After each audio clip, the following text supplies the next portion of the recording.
Kadagatan nga sakop sang isla sang Boracay ginamonitor man sang Philippine Coast Guard sa posible halit sang oil spill gikan sa naglugdang nga barko sa Oriental Mindoro. Inang gitutukan ni John Sala. Nakaplastar na makatapos ang Philippine Coast Guard Aklan, MDRRMO Malay, BFP, DNR kag PNP sa Puka Beach, Barangay Yapak, Boracay.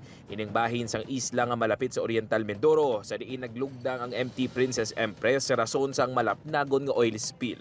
Ang pinakauli nga monitoring sang PCG Western Visayas nakalabot na sa 3 ka mga barangay sa Kaluya, Antique ang pagtagas sang langis sa diin 1,890 liters na sang oily water mixture o kun siyam ka drum ang nakolekta. Precautionary na aksyon na ginawa namin para hindi na namin aantay na dumating sa dalampasigan yung oil, saka kami ngayon magpe-prepare. Kaya as much as possible, as early as now.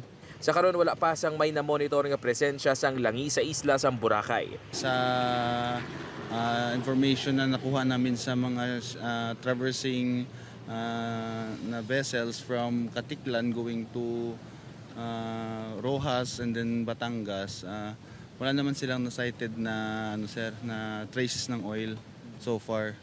Kaya and then rin sir, yung last na info na nakuha namin 2 days ago na sir, doon pa sa sa middle part ng Mindoro. Nagamonitor man ang barangay sa baybayon nga sakop sang Yapak. Nag-order na ako, nandiyan na yung lahat, yung mga facilities natin para i-implement kung dumating naman yung problema na yan.